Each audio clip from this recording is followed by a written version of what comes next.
The Broncos are now surging. We saw the resourceful job their defense did last night and scoring twice. And despite giving up all of the yardage, being able to play the way they did, Bo Nix, of course, is really coming along. It's a tough physical team that Sean Payton's got there. Obviously, they're well coached. And then you see Jim Harbaugh's team. And I really think that there's like a subtle detail here in what Harbaugh's team did this week is Monday night, they play an emotional game. Obviously, there's the storyline of the brothers and all the rest of it. And they come back off of that. They go across the country and they play a 10 a.m. body clock game. And I don't remember hearing one thing about it from anybody about them having to do that during Thanksgiving week, coming out of the Monday night game. And they're able to do it and they outlast the Falcons. And, I think it's a real credit to what Jim Harbaugh is building there is that there aren't excuses. You don't hear about like the things that can affect a team, right? Like you're not hearing about that stuff. There's none of those narratives coming out of that building. And I think it's just sort of, I think it's the approach that a good coach will take that like we'll deal with the hand that we're dealt and we'll play that hand the best we can.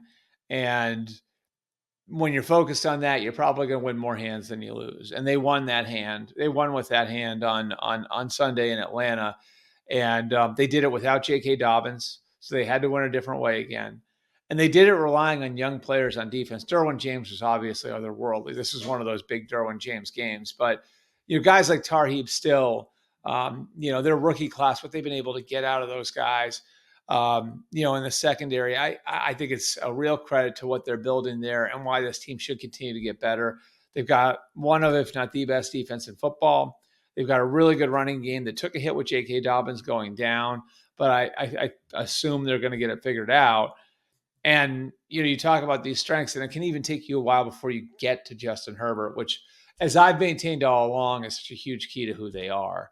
And who they're going to be. They're going to get more out of their young quarterback by asking less of him. So you got the Broncos, you got the Chargers, and that brings us to the Chiefs, who on Friday survived, I think is the best word for it, at home against a Raiders team that is not very good.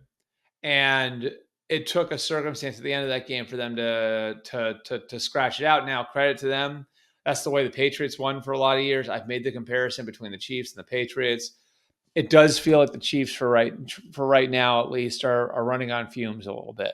I would be concerned with their tackle situation. I think they showed us their concern with that during that game on Friday when they moved Joe Thuney out to left tackle.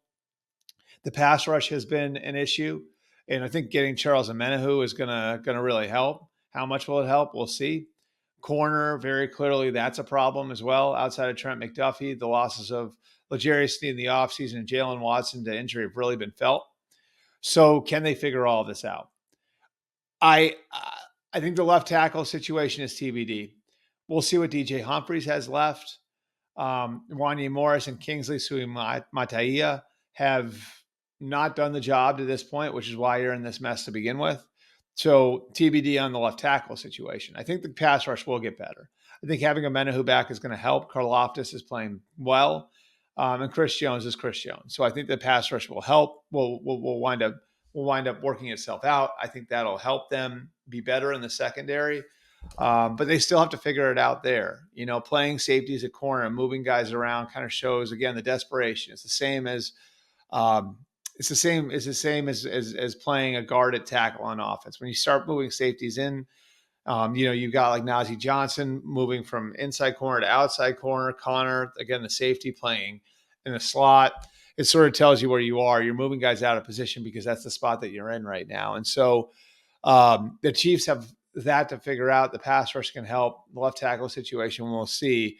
I still wouldn't want to play them in the playoffs. They're still 11-1. These are still, champagne problems, no question about it. But this is the standard when you've got Patrick Mahomes as your quarterback. I said this for years and years, and we've compared him to the Patriots all year. When Tom Brady was the quarterback, you were more critical of that team because the standard was winning a championship every single year. That's where the Chiefs are right now. And so can they win a championship with the group they've got? I'm not sure, but I know the Broncos and Chargers are nipping at their heels in the NFC West. Are they going to catch them? I don't think there's enough time left in the season for those two to catch them. But the challenge is going to be there in the coming years with Sean Payton in Denver, Bo Nix in Denver, with Justin Herbert and Jim Harbaugh in Los Angeles, for the Chiefs to keep getting better. Those teams could affect the way the back end of the season plays for the Chiefs. Just a lot of questions, for Kansas City that I don't know that we thought we'd be asking 3 or 4 weeks ago. So it should be fascinating to see what happens with the Chiefs going forward. But at this point, based on the information we have, even though the Bills don't have the record the Chiefs do, I don't think the Bills beating them a couple of weeks ago is a fluke. I would say the Bills are the favorite right now in the AFC.